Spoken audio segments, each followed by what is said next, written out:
안녕하세요. 매일 남몰래 사연을 듣기만 하다가 저에게도 참 남들에게 말 못한 사연이 하나 있어 수줍게 글을 올려봅니다.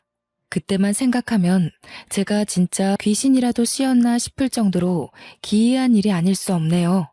그럼 제가 속에 꽁꽁 숨겨놓았던 그때 이야기를 시작해 보도록 하겠습니다. 저는 현재 40대이지만 그 당시에는 30대 초중반이었네요. 어릴 때부터 기독교 집안에서 자란 터라 종교 강요를 당하며 살아왔습니다. 할아버지께서 목사님이셨던 터라 온 가족이 꼭 주말에는 예배를 드리러 교회에 가야 했어요. 어릴 때야 친구들 만나는 게 즐거워서 교회 가는 거에 불만이 없었지만 조금 크고 나니 왜 교회에 다녀야 하는지 이해가 잘 안 가더라고요. 중학생이 된 이후부터는 하늘에 신이 도대체 어디에 있다는 건지, 신이 있다면 왜 제 시험 성적은 바닥을 치는지 의아하고요. 그러다 할아버지가 돌아가시게 된 이후로 저는 교회 근처에도 가지 않게 되었습니다. 저는 무교나 다름없다 생각하면서 지냈어요. 고등학교, 대학교 전부 무사히 잘 졸업하고 나서도 매주 교회에 나가는 부모님을 보고 좀 이해하기 힘들다 싶기도 했지만 저에게 종교 강요를 예전처럼 하지 않으니 그런가 보다 했습니다. 그러다 취업을 하게 되었고 신입사원이라는 직함을 달고 저는 정말 열심히 일을 했어요. 신입이니 모르는 거 투성이었죠. 그럴 때마다 제 옆자리에 앉은 사수님이 저에겐 신이나 다름없었습니다. 제가 틀리는 부분 하나하나를 친절하게 설명해 주시면서 가르쳐 주셨거든요. 분명 같은 부분에서 실수가 나면 화를 내기 마련인데 정말 무슨 부처님처럼 다시 한번 설명을 해주셨어요. 제가 일에 대한 이해도가 생길 때까지 한 번도 짜증내지 않고요. 사회 초년생이고 나이도 어리다 보니 그때는 어리숙한 저에게 하늘 같은 사수님이 참 듬직하고 멋있어 보이더라고요. 물론 지금처럼 때 묻은 나이였다면 사수고 나발이고 사내 연애에 대한 감정이 싹트지 않았을 테지만요. 그때 저는 제 사수보다 멋있는 남자를 본 적이 없었습니다. 괜히 커피를 사다 놓기도 하고 사탕 같은 간식거리를 하나씩 쥐어드리면서 말도 붙여보고요. 서툴게나마 제 호감을 표시하기도 했었죠. 그럴 때마다 사수님께서는 부담스러워하지 않고 받아주셨어요. 저는 용기를 내서 고백을 했고 사수님 또한 제 마음과 같았는지 저를 받아주셨습니다. 저희는 주변 사람들의 응원을 받아가며 사랑을 키웠고 결국 결혼까지 꼴이 나게 되었습니다. 프로포즈 받은 날은 정말 아직도 선명하게 기억이 나네요. 품에 안기지도 않을 만큼 큰 꽃다발과 하늘로 향해 올라가는 풍선들 사이에서 웨딩 반지를 받게 되었을 때 감정을 채 느끼기도 전에 눈물이 흐르더라고요. 얼마나 감동적이었는지 모르겠어요. 그렇게 예비 남편과 저는 평생을 약속했고 제일 떨렸던 시어머니와의 첫 만남을 하게 되었습니다. 결혼을 약속한 사이이기 때문에 잘 보이려고 얼마나 애썼는지 모르겠어요. 어른들이 좋아한다는 투피스 정장에 한우 세트를 사들고 시댁에 방문을 했고 인사를 드리게 되었습니다. 그런데 약간 느낌이 이상했어요. 그냥 형식적인 자리라고 생각했는데 저에게 너무 많은 질문을 하시더라고요. 약간 취조당하는 느낌이 들 정도로 말이에요. 저는 솔직히 그런 분위기에 너무나도 당황했고 남편 될 사람은 익숙하다는 듯 행동했습니다. 질문이라고는 별거 없긴 했었지만 이런 것까지 물어본다고 싶은 것들도 꽤 많았어요. 그래서 나이가 어떻게 된다고? 1980년 몇 월 며칠? 태어난 시간은 알아? 어렸을 때 어디 살았니? 이름에 들어가는 한자 획수가 몇 개인지 알고 있어? 태어날 때 처음 입었던 옷 색깔은 알고 있니? 얘, 손 좀 내봐라. 네 손금 좀 보자. 호구조사로 시작된 질문은 점점 산으로 가는 것 같은 느낌을 받게 했습니다. 저는 제가 다 알지도 못할 질문들이 이어지자 너무나도 당황했고요. 나중에는 저에게 처음 앞니가 빠진 날짜가 언제인지 물어보시더라고요. 아니 세상에, 자기 앞니가 빠진 나이도 기억이 가물가물한데 날짜까지 기억이 날 리가 있나요? 제가 도저히 생각이 안 난다고 얼버무리니 인생사가 얼마나 중요한 건데 제 앞니 빠진 날짜도 모르냐고 타박을 하시더라고요. 저는 시어머니께 본인 앞니 빠진 날짜는 알고 있냐고 되묻고 싶었지만 꾹 참았습니다. 저는 도무지 이해를 할 수가 없었죠. 그날 기분은 별로 좋지 않았습니다. 결혼에 관한 이야기보다는 별 쓸데없는 이야기만 잔뜩 나누고 돌아왔다고 생각했고 저를 마음에 들지 않아 하신다고 생각했거든요. 예비 신랑이랑 이야기를 나누어 보니 신경 쓰지 말라는 무성의한 대답만 돌아왔고요. 하지만 제 예상과는 다르게 상견례 날짜를 잡자는 예비 시어머니 연락이 왔고 어영부영 저희 가족도 상견례 자리를 마련하게 되었습니다. 처음 배웠던 날 이상한 질문들이 오갔기 때문에 내심 걱정되는 자리이긴 했지만 정신만 똑바로 차리면 호랑이 굴에서도 도망칠 수 있다고 하잖아요. 그래서 저는 결혼에 대한 이야기를 확실하게 할 수 있도록 준비를 했습니다. 상견례 자리에서는 무난했습니다. 다른 자리와 비슷하게 신혼집에 대한 이야기와 결혼식 준비에 대한 이야기를 나누게 되었어요. 제일 중요한 건 역시 서로 얼마를 준비할 수 있느냐 하는 돈 문제에 관한 이야기였죠. 예비 시댁이나 저희 가족들이나 전부 돈에 있어서는 이견 없이 준비를 할 수 있게 대화가 오갔기 때문에 저나 예비 신랑이나 전부 한시름 났어요. 하지만 예상치 못한 일은 결혼식 날짜를 정하는 일에서 생겼습니다. 신혼집은 애들이 원하는 위치에 잡기로 했으니 결혼식 일정은 제가 잡겠습니다. 제가 좀 알아봤는데 애들 합이 딱 맞는 날이 있다고 하더라고요. 길일이라 하면 저희도 좋죠. 사돈 어른께서 아주 시원시원해서 좋습니다. 12월 둘째 주 수요일이 딱이라고 하더라고요. 순간 상견례 자리에서 정적이 흘렀습니다. 토요일도 일요일도 아닌 수요일이라뇨. 도대체 어느 누가 수요일에 결혼식을 한다는 말입니까? 저희 부모님도 너무 어이가 없었는지 입을 떡 벌리시고는 아무 말도 못 하시더라고요. 저는 시어머니께 수요일에 결혼을 하라는 말씀이신지 다시 한번 여쭈어 봤습니다. 그러자 시어머니는 저에게 당연하다는 듯 이야기를 하셨습니다. 그날이 딱 좋은 날이라고 하더라고요. 그날 결혼하면 이혼할 일도 없다고 했다면서 요일이 중요하냐고 오히려 되물으셨습니다. 저는 당황해서 할 말을 잃었고 시어머니는 어떻게 살 수 있는지가 중요한 거니 그날 결혼식을 하는 게 좋겠다고 박박 우기셨어요. 저희 부모님도 너무 당황하셨는지 물 한 컵 들이키시고는 헛웃음만 흘리셨어요. 저는 예비 신랑을 쳐다보았지만 시어머니의 말씀에 토를 달 수 없는지 가만히 있더라고요. 사돈, 아무리 그래도 수요일에 결혼하면 손님들이 불편하지 않으실까요? 손님이 중요한가요? 우리 애들이 가장 합이 맞는 날에 결혼하는 거, 그게 중요한 거죠. 아무 날이나 결혼하는 건 옛날 풍습에도 맞지 않고요. 손님을 조금 포기해도 애들이 잘 살 수 있는 날 결혼하는 게 가장 중요하죠. 솔직히 틀린 말 하나 없어서 저희도 더 우길 수가 없었습니다. 시어머니 어깨를 한껏 치솟았고 저희는 그냥 시어머니의 고집대로 수요일 저녁 8시에 결혼식을 하기로 했어요. 결혼식장을 예약할 때 결혼식장 관계자들이 저희에게 2번이나 날짜에 실수가 없는 게 맞냐고 확인까지 하셨었어요. 절대로 예식 날짜 변경만큼은 안 된다고 고집을 부리시는데 그날 꼭 해야 되는 이유가 있다고 장담을 하시니 어쩔 수 없었습니다. 저희 부모님과 제 친구들, 그러니까 친정 쪽 손님들은 모두 황당해 하셨어요. 지방에서 올라와야 하는 친척도 상당히 난감해 하셨고요. 저희는 버스 대절을 일일이 신경 써서 준비해야만 했습니다. 결국에는 못 온다는 손님들이 늘어나고 대폭으로 손님들을 줄여 의도치 않게 스몰 웨딩을 하게 되었습니다. 저희 부모님께서 그동안 뿌린 금액이 얼만데 제대로 수고도 못했다면서 참으로 속상해 하셨지만 시집살이 트집 잡힐까 무서워 시댁 의견에 찬성할 수밖에 없었어요. 분명 날짜를 받아왔다고 하셔서 시댁은 따로 종교를 믿지 않거나 아니면 어디 신점을 보러 다니시는구나 싶었는데 시댁이 글쎄 기독교라고 하더라고요.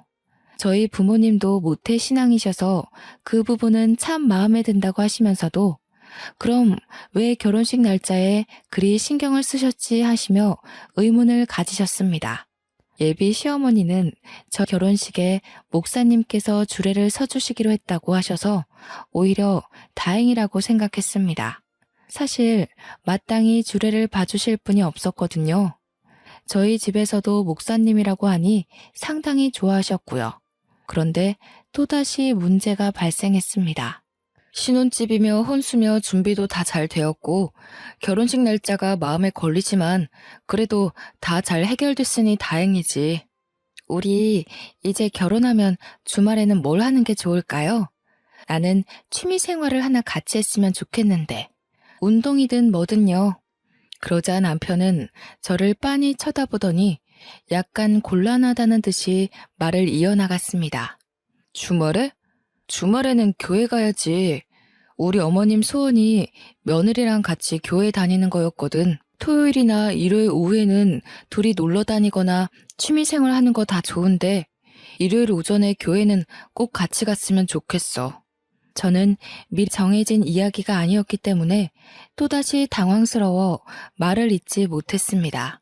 그런 제 마음이 표정에서 다 드러났는지 남편이 저의 손을 꼭 잡고는 제게 애와 가까운 부탁을 했습니다. 우리 어머니께서 정말 신실하신 기독교 신자야. 그래서 교회를 오래 다니시기도 했고 온 가족이 교회에 가서 예배드리는 걸 평생 꿈꿔오셨어.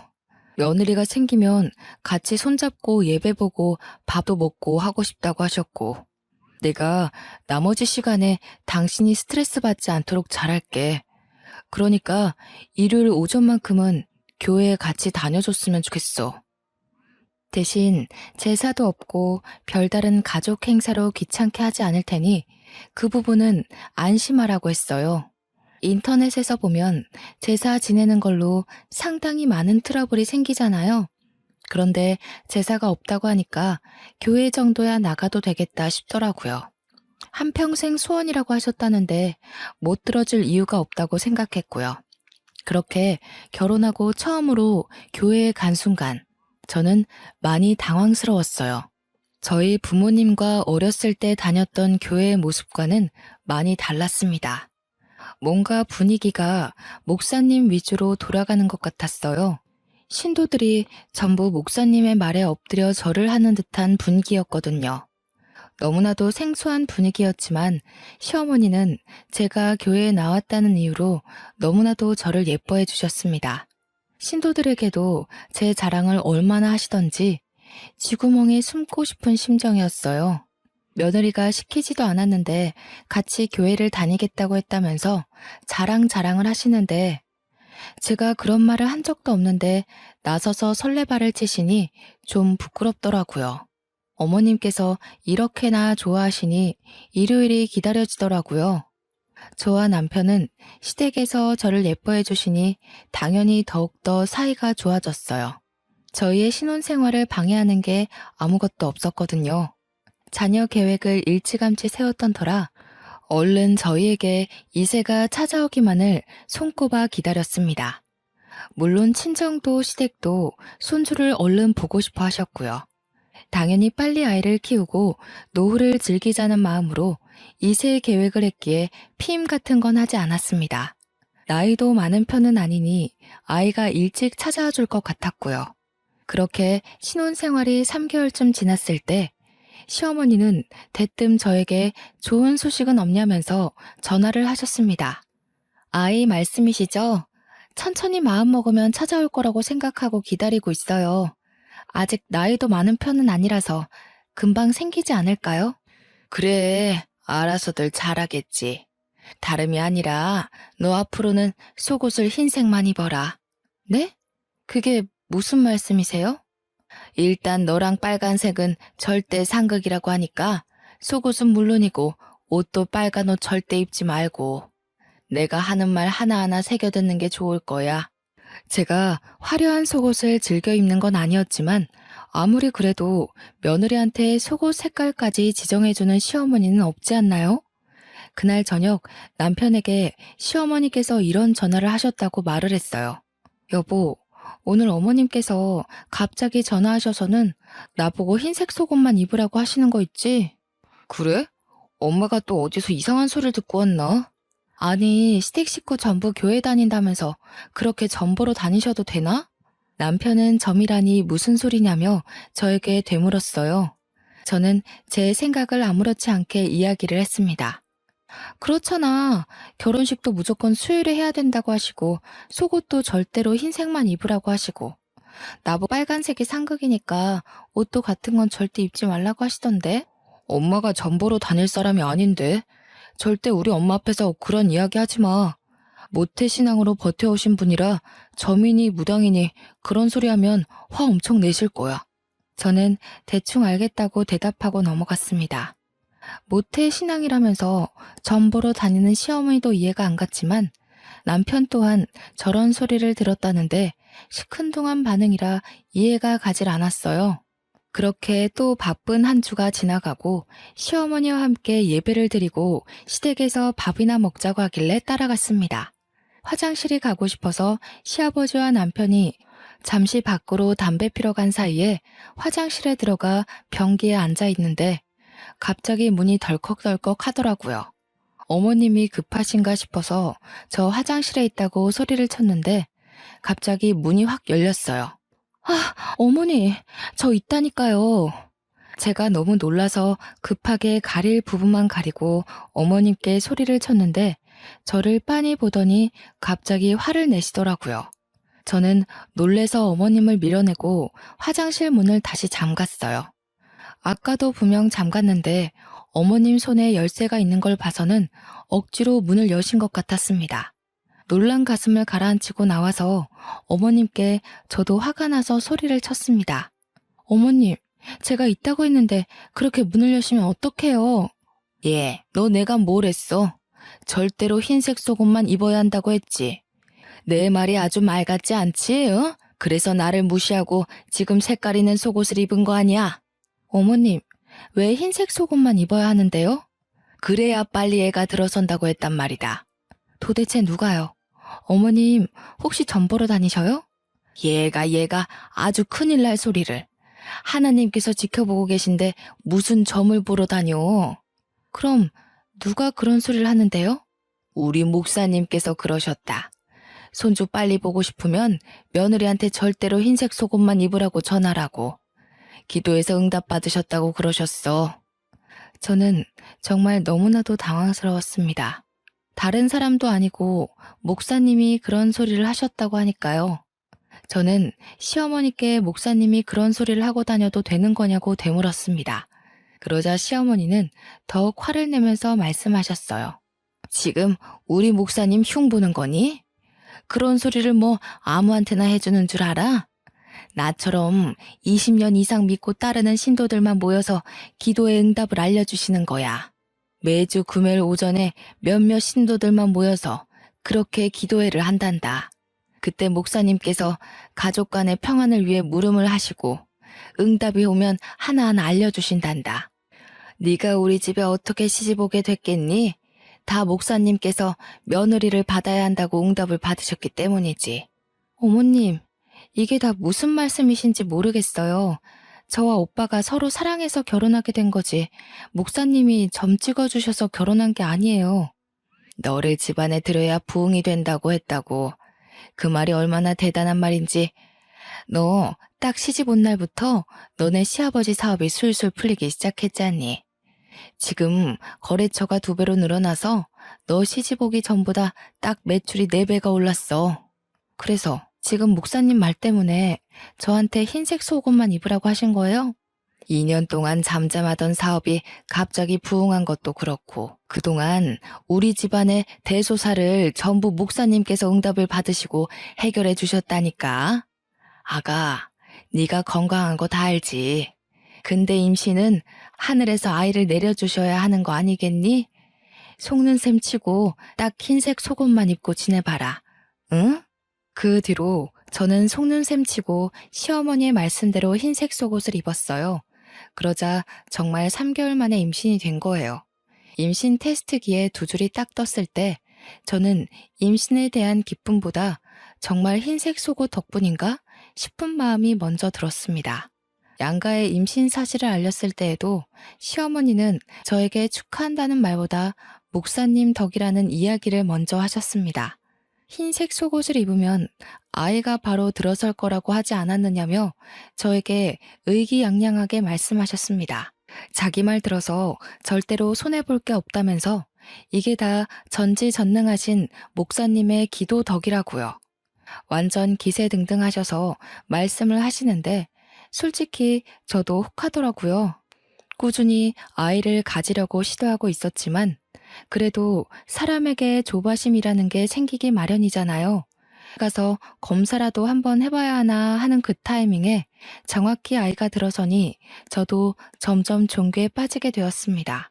그날 이후로 시어머니는 제게 하나하나 목사님의 말씀이라면서 사소한 것부터 일일이 명령하기 시작했어요. 제가 발에 땀이 정말 많이 나는 체질이라 겨울에도 양말을 잘 신지 않을 정도거든요. 여름에는 당연히 슬리퍼만 신고 다니니 양말을 절대 신지 않았었고요.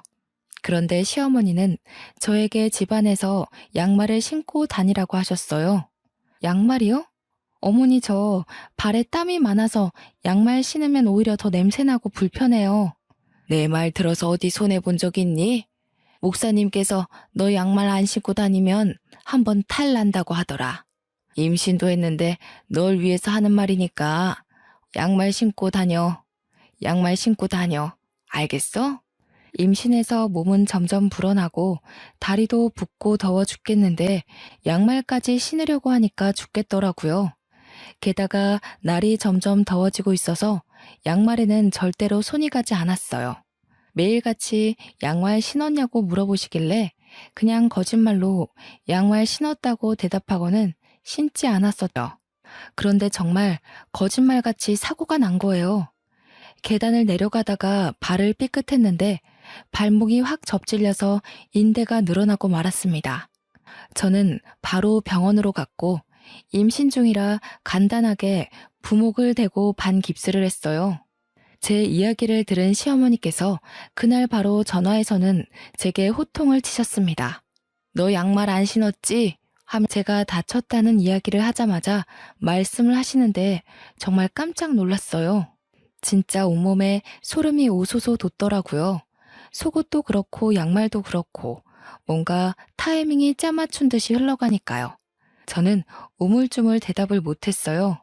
그러자 시어머니께서 엄청 답답해 하시면서 저한테 말씀하셨습니다.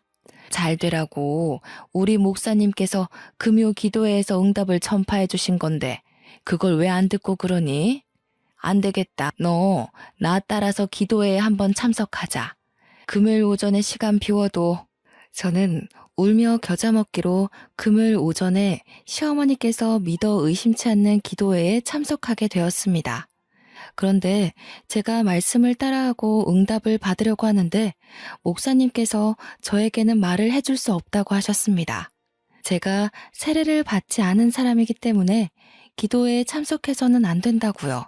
정 참석하고 싶으면 세례를 받고 오라며 정중하게 저를 내보내셨을 저는 기도회 중간에 밖으로 나오게 되었고 시어머니께 세례 받는 법을 여쭈어 보니 무슨 물속에 들어가서 세례를 받는다고 하더라고요. 제가 근데 맥주병이기도 하고 어릴 때 계곡에서 놀다가 물에 빠진 이후로 물 공포증이 있어서 절대로 물에 들어가지 않거든요. 욕조에 물 받아서 씻는 것도 가슴이 벌벌 떨려서 절대 하지 않고요. 그래서 저는 그냥 세례 안 받겠다고 시어머니나 실컷 기도하시고 말씀 들으시라고 했죠. 그러니 바로 돌변하셔서는 언제는 간이고 쓸개고 빼줄 것처럼 기도에 참석해보겠다고 하더니 이제 와서 말 바꾸는 거냐고 화내더라고요. 어머님, 저 진짜 물 공포증 있어서 절대 물에 못 들어가요. 물속에 둥둥 떠서 기도를 받아야 한다는 게 저한테는 얼마나 공포스러운 일인데요. 게다가 저 물에 뜨지도 않아요. 우리 교회 신도들 중에 물 공포증 있는 사람들도 다 목사님의 말씀의 힘으로 이겨냈어. 우리 며느리가 그 정도도 못할 거라고는 믿고 싶지 않구나. 저 임신 중이잖아요. 혹시라도 잘못되면 어떡해요? 제가 임신 중이라는 핑계를 대자 시어머니도 저에게 더 이상은 강요하지 않으셨어요. 만약 임신이 아니었다면 그대로 머리채 잡혀 끌려갔을 수도 있겠구나 싶더라고요. 어영부영 세례를 잘 피하자 그 뒤로 금요일 오전 기도회에 같이 가자는 말씀은 안 하시더라고요. 솔직히 한시름 났죠. 그런데 그날 이후로 계속해서 목사님의 말씀이라면서 제 살림 하나하나에 간섭을 하시는 거예요. 침대 위치를 바꿔야 된다고 하시면서 대뜸 집에 찾아와 침대를 침실 정 가운데에 떡하니 옮겨두시는 거예요. 저는 침대가 너무 어정쩡한 위치에 있어서 이건 아니다 싶었습니다. 어머님, 여기다가 침대를 두면 공간을 활용하기가 너무 어려워요. 벽에 붙이면 몰라도 침실 정 가운데에 두면 이 침실이 아주 음양의 기운이 좋다고 하더라. 딱 침대를 정중앙에 두면 그 길을 너와 우리 아들이 다 받아간다더라. 목사님이 얼마나 대단하신 분인지는 잘 알지? 시아버지의 사업도 승승장구하고 있고 저도 덜컥 임신까지 했으니 시어머니 눈에 목사님은 거의 신과 같은 존재였습니다. 제 다리도 거의 나아가고 있었는데 이게 다 매일 목사님께서 기도를 해주신 덕분이라고 하셨어요. 음양의 기운을 다 받으면 얼마나 좋은데요?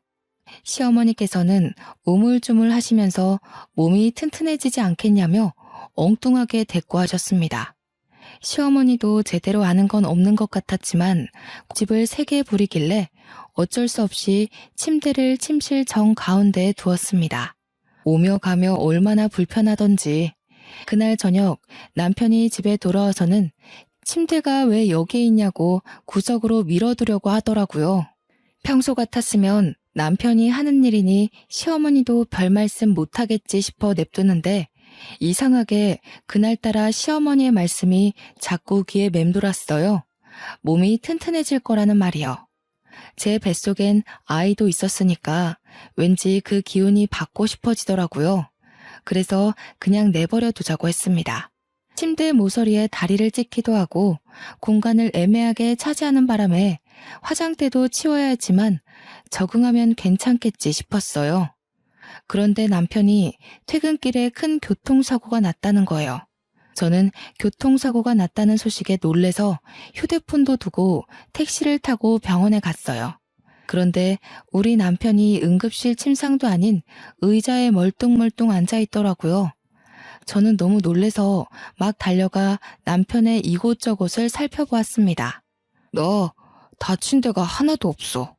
차는 거의 폐차 지경이라면서 다친 데가 어떻게 없어. CT랑 MRI 같은 것도 다 촬영해 봤어? 아니, 그걸 촬영할 필요도 없을 거래. 의사가 와서 이곳저곳 다 보더니 아무런 이상이 없다네. 레카 차량 기사가 에어백이 잘 터져서 아무 문제 없는 것 같다고 하긴 했는데 차량이 전부 흡수했다고. 저는 그때 갑자기 시어머니께서 침대를 정중앙에 두면 몸이 튼튼해진다고 했던 그 말이 떠올랐어요. 팔에 소름이 오소소 돋으면서 그때부터 정말 절실하게 시어머니의 말씀을 믿게 되었습니다.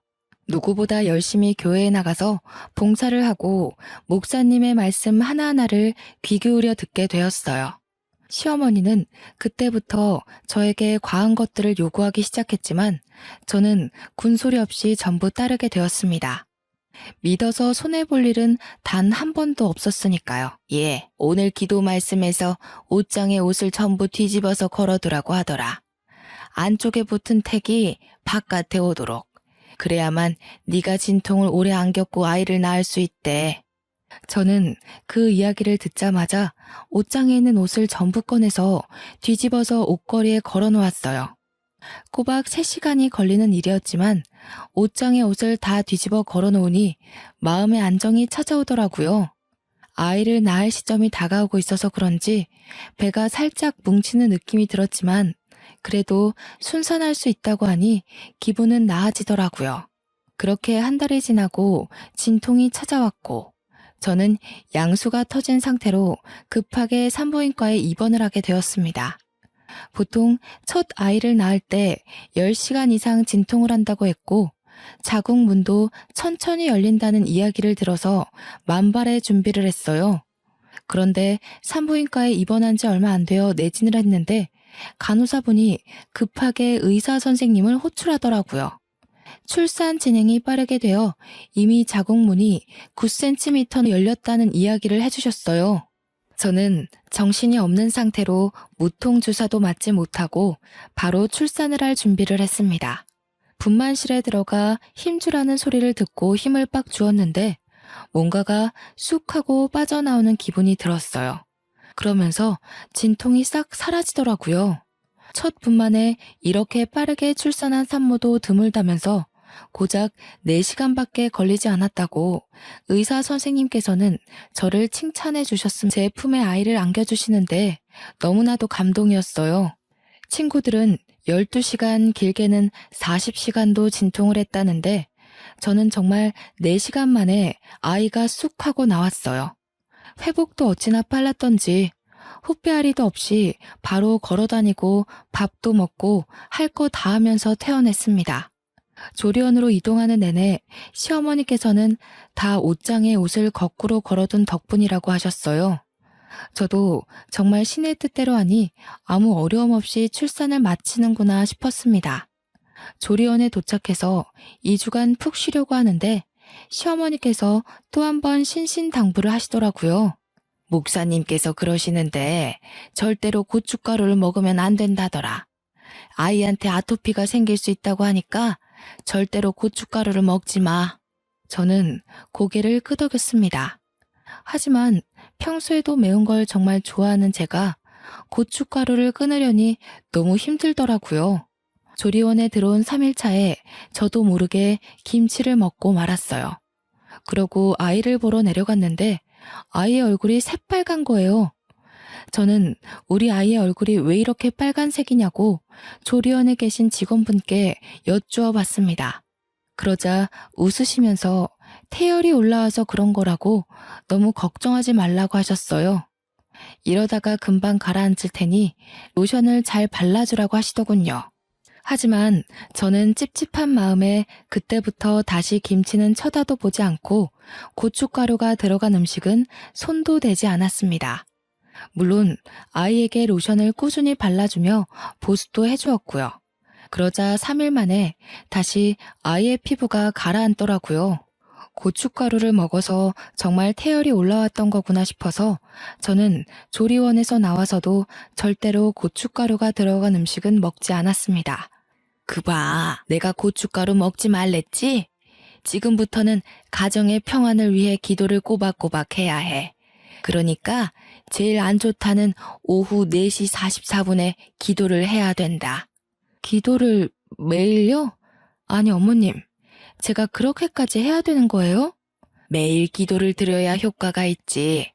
4시 44분에 무슨 일이 있어도 기도를 드려야 가정이 깨지지 않고 평안한 거야. 저는 그날부터 시어머니의 말씀대로 오후 4시 44분이 되면 아이가 울던 말던 기도를 10분간 드렸습니다. 하나님께 제 죄를 고하고 용서를 받고 성경을 읽기도 하고요.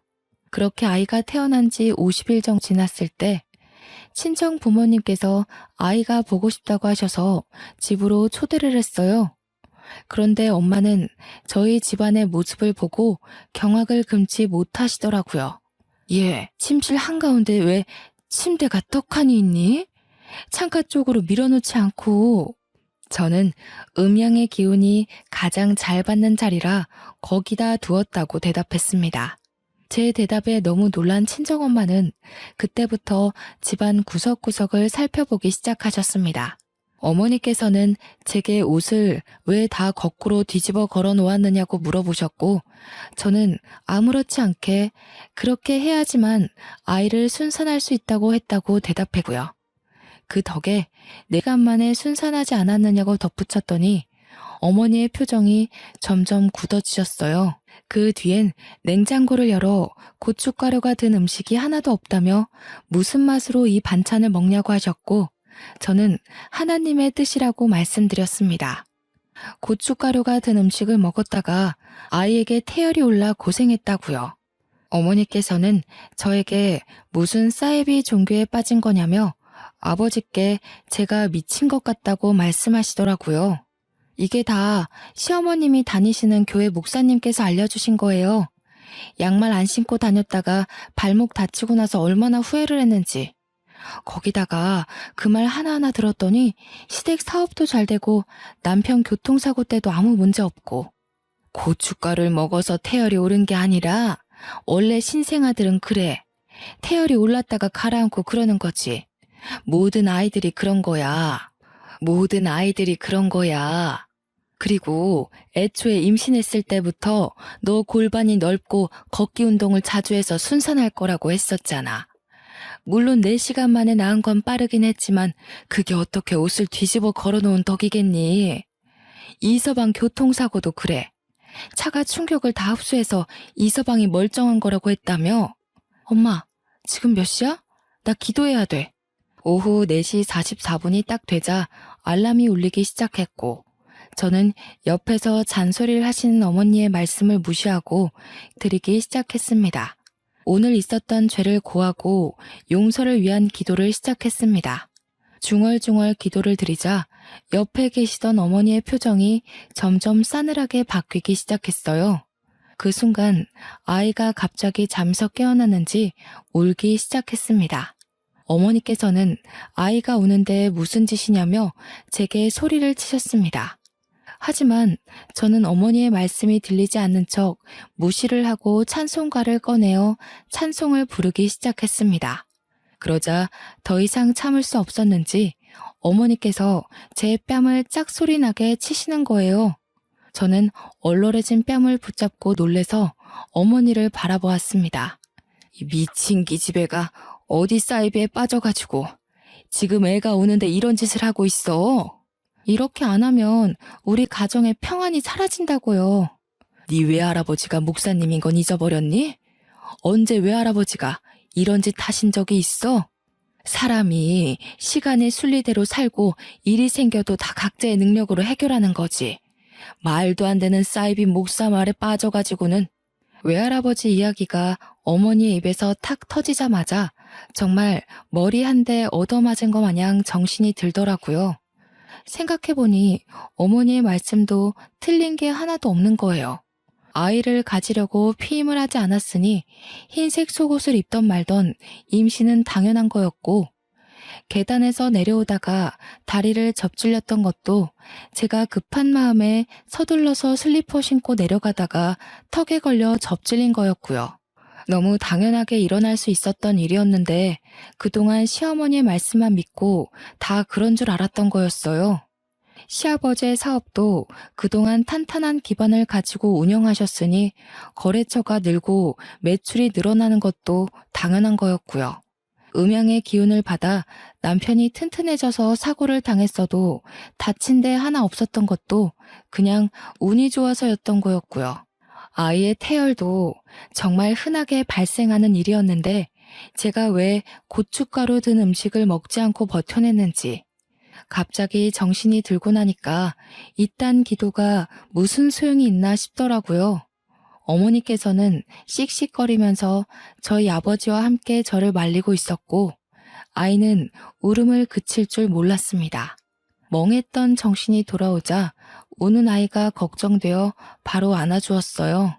제 품에 안기자마자 울음을 그치고 저를 빤히 바라보는데 제가 여태 이 아이가 우는 걸 무시하고 기도나 드리고 있었다니 얼굴에 열이 확 오르면서 너무나도 부끄러워지더라고요. 친정 부모님은 남편이 올 때까지 집에 돌아가지 않고 기다리셨어요. 저는 솔직히 너무나도 불안해졌습니다. 남편이 퇴근하고 오자마자 어머니께서 남편에게 화를 막 내기 시작하는데 정말 무섭더라고요. 이서방, 자네 정신이 있는 건가 없는 건가? 어디 사이비에 빠져서는 우리 딸한테 가스라이팅 하는 게야? 지금 집안 꼴이 전부 말이나 된다고 생각해? 자네도 그딴 사이비를 종교랍시고 믿고 있는 거라면 당장 이혼하게. 이혼이라는 말이 나오자마자 남편은 사색이 되어 친정 부모님에게 무릎을 꿇고 빌었습니다. 절대 아니라면서 본인은 그런 종교를 믿지도 않고 쳐다도 보지 않는다고요. 시어머니께도 자기가 말씀드려서 절대로 우리 가족에게 강요할 수 없도록 조치를 취하겠다고 말했어요. 그래도 저희 부모님은 쉽게 그 말을 믿지 않았습니다. 2년 동안이나 이렇게 살아왔는데 이제 와서 쉽게 그 습관이 바뀌겠냐고 하셨어요. 절대로 용서를 할 수 없을 것 같다면서 이혼을 계속 말씀하셨습니다. 남편은 한 번만 믿어달라고 빌고 또 빌었습니다. 딱 한 번만 믿어주시면 그 이후부터는 절대 이런 일이 없다는 걸 보여드릴 수 있다고요. 본인이 스스로 증명하겠다고 약속했습니다. 그러더니 남편이 바로 시어머니께 전화를 걸었습니다. 엄마, 이제 더 이상 우리 와이프에게 종교 강요하지 마세요. 자꾸 이러시면 영 끊고 살 생각이니 절대로 일요일에 교회 가자고 부르지도 마시고요.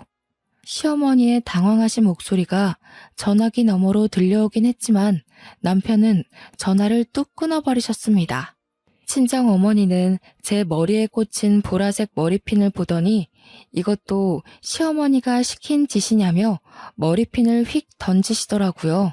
그 순간 시어머니께서 제게 전화를 하신 건지 제 전화기가 울렸습니다. 저보다 한 발 빠르게 저희 어머니께서 그 전화를 받으셨고요. 예, 너 머리핀 안 꽂았니? 우리 아들이 나한테 왜 이래? 다 너 때문에 멀어진 거잖아. 사돈어른, 무슨 개소리를 하시는 겁니까? 그딴 사이비에 빠져서 우리 딸을 어떻게 만든 겁니까? 믿고 싶으시면 혼자 믿으세요. 그쪽 목사가 아들 이혼시키고 싶답니까? 아니 그게 무슨 애들 이혼시키고 싶지 않으면 앞으로 우리 딸 그 교회에 데려갈 생각 하지 마세요. 이혼이 정말 제대로 먹혔는지 그 뒤로는 교회 가자는 말 일절 꺼내지도 않고 이것저것 시키시던 일도 그만두시더라고요. 알고 보니 그 사이비가 이혼하면 집안 사람 모두 쫓겨나는 종교였다고 하대요. 이혼만큼은 절대 안 된다고 하니 남편이 초강수를 뒀던 거였어요.